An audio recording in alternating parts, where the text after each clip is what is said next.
Olá, boa noite. Boa noite a todos.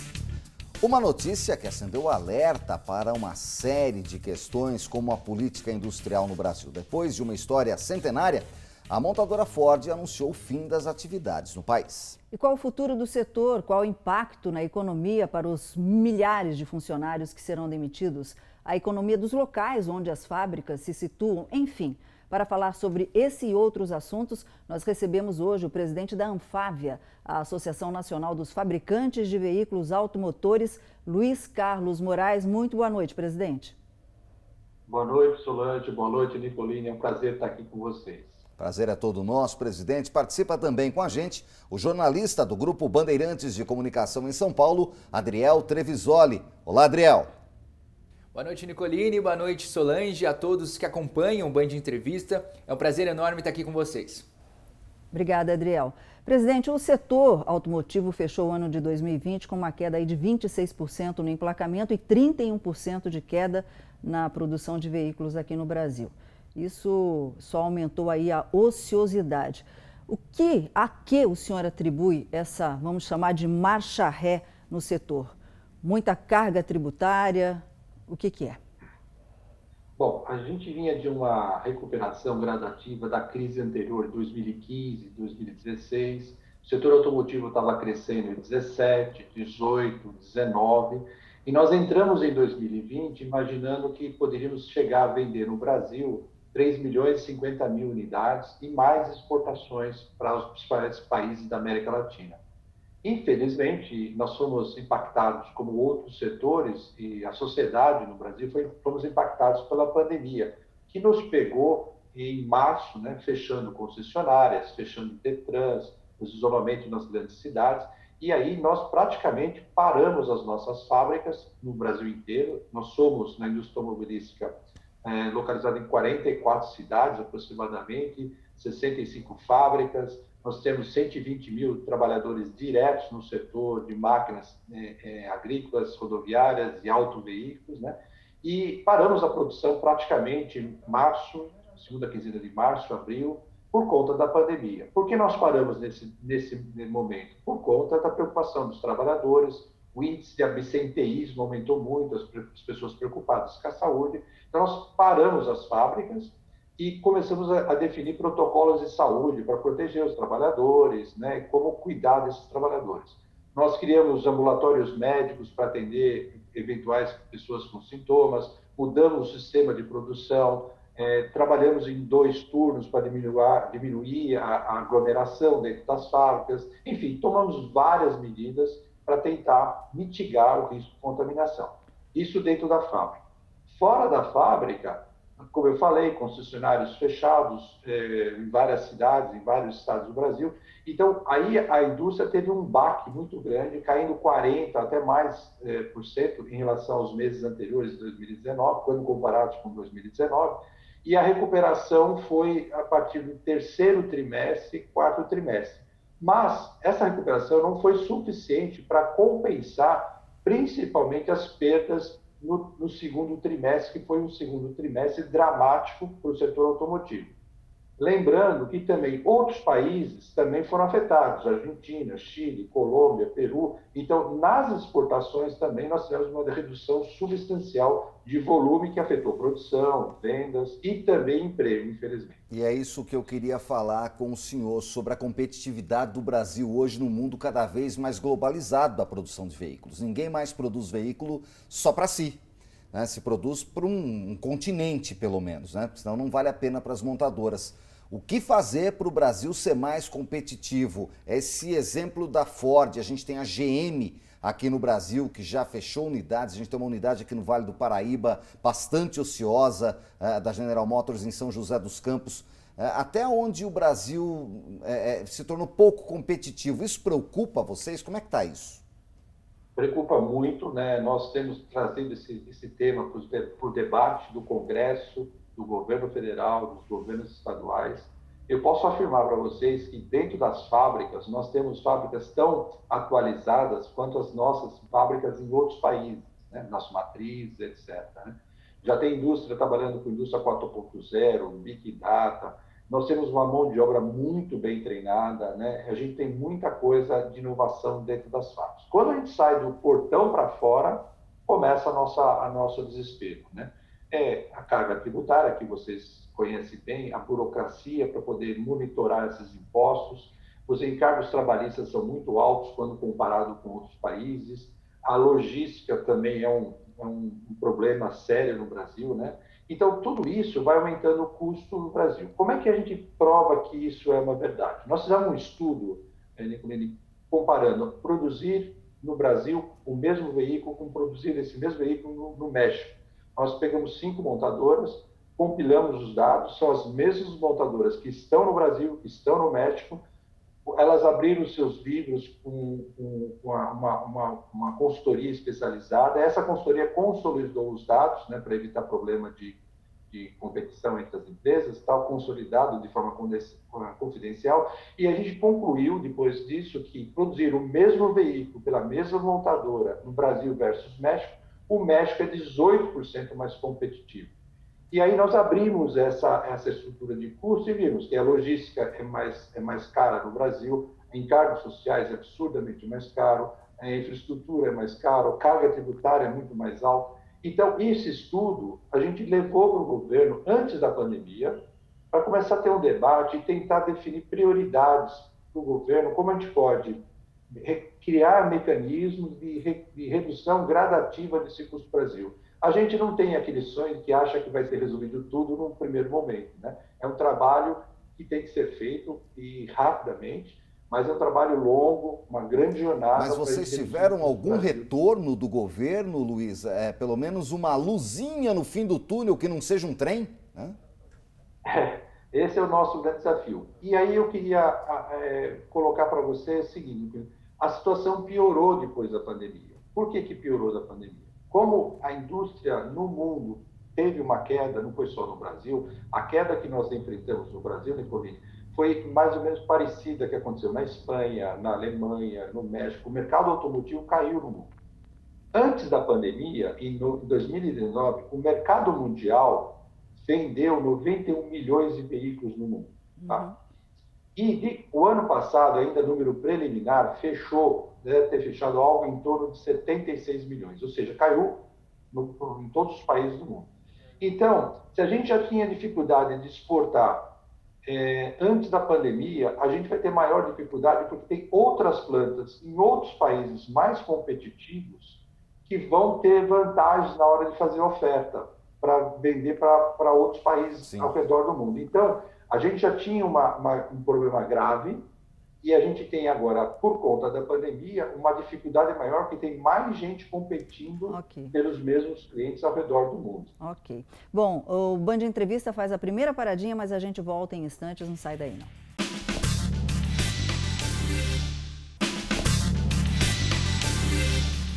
Estamos de volta com o Band Entrevista desta noite, recebendo o presidente da Anfávia, Associação Nacional de Fabricantes de Veículos Automotores, Luiz Carlos Moraes. A saída da Ford, demissões em montadoras, falando, é claro, do futuro do setor. Pois é, e nós vamos até São Paulo com a primeira participação do jornalista Adriel Trevisoli. Adriel. Bom, a gente teve aí no último mês a saída de uma das principais montadoras do Brasil, que foi a Ford, estava há décadas já no Brasil. Em cima disso eu queria perguntar na realidade, porque muito se falou sobre uma possível aproximação da Anfávia com o governo brasileiro. Eu queria entender o porquê dessa aproximação e o que a gente pode esperar de mudança, talvez aí uma abertura maior da Anfávia no Congresso. Eu queria ter detalhes disso, o que a gente pode esperar para os próximos anos com essa parceria da Anfávia com o governo brasileiro. Bom, Adriel, a Anfávia sempre teve muito contato com o governo, com o executivo, e nos últimos 2 anos, em especial, também com o Congresso, né? Então, a gente tem reuniões periódicas com o Ministério da Economia, na área de comércio exterior, na área de competitividade, com o próprio ministro Paulo Guedes, com o BNDES, e nós, desde que começamos a fazer essas reuniões com o novo governo, sempre fomos levar temas nesse sentido de como poderíamos levar estudos, análises, pareceres, para tentar propor soluções que visem a redução do custo do Brasil. Nós também analisamos a reforma tributária, discutimos a reforma tributária. Então, nosso objetivo sempre foi no sentido de contribuir com o debate, trazendo dados, estudos, etc., do nosso setor, porque nosso setor é um setor que está em vários lugares do mundo, então ele tem condição de comparar com os outros países, né? Alemanha, Ásia, Estados Unidos, isso ajuda no debate. Então, a gente sempre tem procurado contribuir com o debate, né? Isso da mesma forma no Congresso, tá? Então, agora, inclusive, com a eleição, né, do presidente da Câmara, do Senado também, nós já estamos nos aproximando, porque nós acho que podemos contribuir com o debate. Essa função do setor privado também é trazer dados, informações, estudos, de alguma forma contribuir com o debate e também, na medida do possível, tentar definir prioridades, né? A gente está tentando sugerir prioridades. Por exemplo, reforma administrativa. Por quê? Ela afeta diretamente o setor automotivo? Não, ela afeta indiretamente. Porque o custo do Estado é muito alto, isso obriga a ter uma carga tributária muito alta, e aí vem a consequência para o setor produtivo. E todas as nossas discussões, Nicolini e Solange, são no sentido, a gente tem procurado também trazer coisas horizontais, ou sugestões horizontais que ajudem outros setores da economia como um todo, não um pedido específico para o setor. A gente tem procurado colaborar no debate para que, caso seja adotada determinada sugestão, ela tenha um impacto na economia como um todo, porque o importante é o Brasil crescer. O Brasil crescendo, o setor automotivo cresce também. O senhor acabou de falar impacto. Eu gostaria da sua opinião sobre o impacto das demissões da Ford. São quase 6.000 pessoas que vão perder os empregos. Tá. O setor automotivo tem um benefício muito grande quando cria-se uma fábrica, porque a cadeia é muito longa. Nós temos muitos fornecedores. Quando você vai visitar uma fábrica, nós temos dentro da fábrica, além dos trabalhadores, né, daquela determinada montadora, a gente tem vários prestadores de serviços, manutenção, limpeza, manutenção elétrica, logística, transporte, alimentação. Nós geramos muito emprego dentro da fábrica e em toda a cadeia. Existem estudos, né, do setor automotivo que um empregado na montadora gera de 8 a 10, depende de como você faz o cálculo, em toda a cadeia. Então, isso é muito bom quando ele cria e é muito triste, como você falou, Solange, quando a gente tem uma decisão como essa, porque a consequência é o contrário, né? A gente vai perder muitos empregos na cadeia como um todo. Então, essa é uma preocupação nossa. A gente acha que o setor automotivo é um setor que merece uma atenção no sentido, não de benefício, não nesse sentido, no sentido de a gente criar mecanismos no ambiente de negócio que favoreça esse setor, porque o impacto dele é muito grande. Outro impacto muito importante do setor automotivo, que eu quero valorizar, ele arrecada muito também, né? A arrecadação do setor automotivo para o governo federal, para o governo estadual e para a cidade onde tem a fábrica é muito importante. Os prestadores de serviços geram muito ISS, parte do ICMS gerado vai para a cidade. Enfim, o impacto na cidade é muito grande. Eu até acompanhei os dados de Taubaté, por exemplo, no comércio, né, no transporte, no hotel, no mercado imobiliário. Enfim, tem vários impactos importantes. Infelizmente, nós vamos passar por um momento difícil por conta dessa decisão. Agora, mas isso mostra a importância do setor. Sem dúvida alguma. Agora, Luiz Carlos, uma coisa importante é que a tecnologia está aí para ser usada a nosso favor. E a indústria 4.0 no setor automobilístico é uma grande realidade. Aqui no Vale, a gente tem montadoras desde a Willys Overland do final dos anos 50 em Taubaté, que é a Ford, que está aí, que fechou, a GM, que veio dos anos 50 também. Então, assim, a gente tem um histórico, né, do tempo que não se tinha robôs. Hoje se tem muitos robôs nas linhas de produção. A Volkswagen foi um advento nos anos 70, a fábrica dela de Taubaté, moderníssima na época para a linha do Gol. E é uma tendência que, assim, a tecnologia está aí. Como é que vocês trabalham junto com o governo, junto com os sindicatos dos trabalhadores? Como é que está sendo feita essa negociação? Porque não tem jeito. Se não houver um avanço na tecnologia, a gente vai ficar cada vez menos competitivo com o mundo aí de fora. E aí? Então, a indústria automobilística está passando no mundo pela sua maior transformação. A indústria automobilística que nós conhecemos, aquela tradicional da década de 80, não existe mais. Acabou. Então, a gente está entrando muito na conectividade do produto, estamos entrando muito na questão de veículos autônomos, que já temos estudos ou testes no Brasil. Nós estamos entrando muito na área de serviços, porque a conectividade dentro do veículo, Nicolini, traz oportunidades de vender outros serviços para o cliente, para o transportador de passageiros, etc. E vem a eletrificação em algum momento. Já temos muita coisa no Brasil. Essa transformação é muita pesquisa e desenvolvimento. Então, respondendo a sua pergunta, a gente está trabalhando muito em pesquisa e desenvolvimento. O setor automotivo tem uma outra característica, que ele investe muito em pesquisa e desenvolvimento. Isso é bom para o país. Os nossos colaboradores já estão trabalhando com essas ferramentas. O colega de chão de fábrica também já está trabalhando com a indústria 4.0, já trabalha com computadores, já trabalha com muita tecnologia, Big Data, etc, etc. Então, não só no produto, mas também dentro das fábricas, a pesquisa e desenvolvimento é também uma outra pilar da indústria automobilística, é uma outra qualidade da indústria automobilística que não pode ser perdida. Então, a gente tem que continuar trabalhando, criando mecanismos de crescimento no país, porque o Brasil vai gerar emprego e um emprego de muita qualidade no setor. Luiz Carlos Moraes conosco, da Anfávia. Continue com a gente, o Band Entrevista volta em instantes.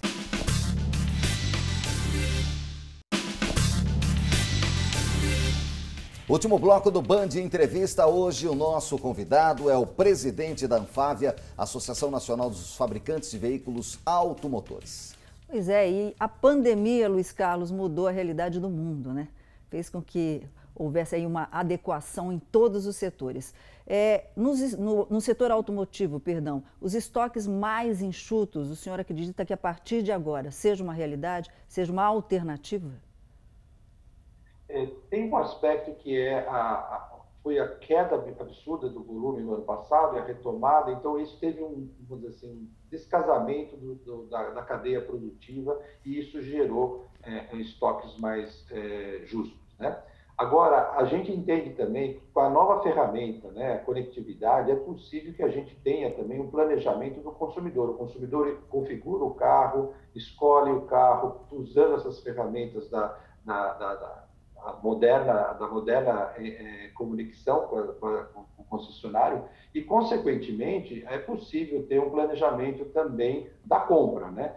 Quando ele faz essa conexão, ele já pode também ver financiamento, pode ver seguro, pode planejar todo o seu desembolso, vamos dizer assim, para planejar melhor a sua compra. Então, isso também acho que veio para ficar e eu acho que é um outro benefício da pandemia, né, que a gente recebeu. Infelizmente, a pandemia trouxe problema, mas também trouxe algumas coisas boas para a sociedade. Exatamente. Agora nós vamos à participação do Adriel, lá de São Paulo. Vamos lá. Bom, agora minha pergunta é referente a uma projeção que a Anfávia fez em janeiro, prevendo 15%, uma disparada de 15% na venda de automóveis no Brasil em 2021. Logo depois, acho que se não me engano, uns 2, 3 dias depois, ou até menos, o governo do estado veio com aquela medida de aumentar o ICMS sobre os carros usados e sobre os carros novos. A medida gerou polêmica, hora está de pé, hora cai, hora o TJ solta uma liminar lá que derruba. Independente disso, eu queria saber se o aumento do ICMS pode impactar nessa projeção de disparada de 15% e queria ouvir também um pouco da opinião do presidente da Anfávia sobre esse aumento. Se de fato ele acredita que foi um aumento crucial, foi uma medida correta, ou se ele acredita que existiam outras formas aí de aumentar esse imposto de forma que não impactasse tanto, né, no vendedor e no consumidor final. Então, a previsão da Anfávia, a gente fez uma previsão no início do ano e vou ser muito sincero com vocês, a gente já falou para outros jornalistas, inclusive, a gente está numa neblina, né? A gente espera que a imunização da população realmente seja mais rápida possível, porque aí ajuda na retomada da economia, etc, etc. Então, o crescimento passa pelo controle da saúde no país, senão a economia não vai crescer. Nós temos outros desafios, né? Ajuste da produção por conta de falta de peças, etc. Apesar de tudo isso, a gente acredita que é possível ter um crescimento de 15%, porque a base do ano passado foi muito baixa. Agora, indo direto ao ponto que você falou do imposto, nós não achamos correto, numa crise, talvez uma das maiores crises da história econômica desse país, ter aumento de imposto. A carga tributária é muito alta. O governo do Estado de São Paulo, eu tenho falado com o governo do Estado de São Paulo, sugerido não fazer o aumento de imposto, né? Que aplica o aumento de ICMS para o veículo usado. Então, quando você vai dar de entrada no seu carro usado, ele já vai ser penalizado. Você vai ter um aumento de 12 para 13,3 até o fim do primeiro trimestre, depois vai para 14,5 de ICMS a partir do segundo trimestre, mais IPI, mais PIS/COFINS. O IPI vai, dependendo da motorização, vai até 25%. O consumidor, você, eu, qualquer cidadão, paga mais 44% de imposto nesse país para um veículo. Em um país moderno, como a Alemanha, como a França, isso é metade, é menos da metade que isso. Então, a carga tributária é muito alta. Então, não é momento, numa crise, já era ruim a carga tributária antes, não é momento, numa crise, de aumentar imposto. Eu entendo as preocupações do governo do Estado de São Paulo, tem um problema de déficit, etc., tem que resolver, mas não é transferido para o cidadão o custo do Estado, né? O Estado tem que resolver de outra forma. E, ao aumentar a carga tributária, ele aumenta o risco de cair o volume, ele aumenta o risco da recuperação ser mais lenta e traz outras consequências, né? Pessoas comprarem carro em outros estados e não comprar em São Paulo. Quando uma montadora tiver que fazer um investimento em São Paulo, talvez ela possa querer fazer em outro estado, porque se ela tem uma fábrica em outro lugar, em outro estado, e ela tem que fazer um novo projeto, ela vai fazer em São Paulo ou vai fazer no outro estado? A empresa vai levar isso em consideração. Então, quem está perdendo é o Estado de São Paulo. Com certeza. Quem está perdendo é o consumidor. Infelizmente, essa é a nossa proposta. Não mexa no outro imposto e pior. É o contrário do princípio da reforma tributária, Solange. A gente quer a reforma tributária começando pela simplificação e no futuro, e a premissa é que não aumente a carga tributária, e no futuro próximo, se possível, a redução da carga tributária. Não o inverso, começar não simplificando e aumentando a carga tributária. Ok.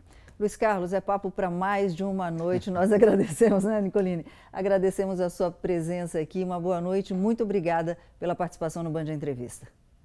Tá bom, foi muito bom bater papo com vocês. Estou sempre à disposição e muito boa noite. Muito obrigado. A gente agradece também a participação do jornalista da Band São Paulo, Adriel Trevisoli. Obrigado, Solange. Obrigado, Nicolini. A todos que acompanharam o Band Entrevista. Tenham uma boa noite. Boa noite, Adriel. E na próxima semana o Band Entrevista volta, e você sabe, sempre com convidados especiais e a participação de jornalistas do Grupo Bandeirantes de todo o país. Obrigado pela sua companhia. Até a próxima. Uma boa noite.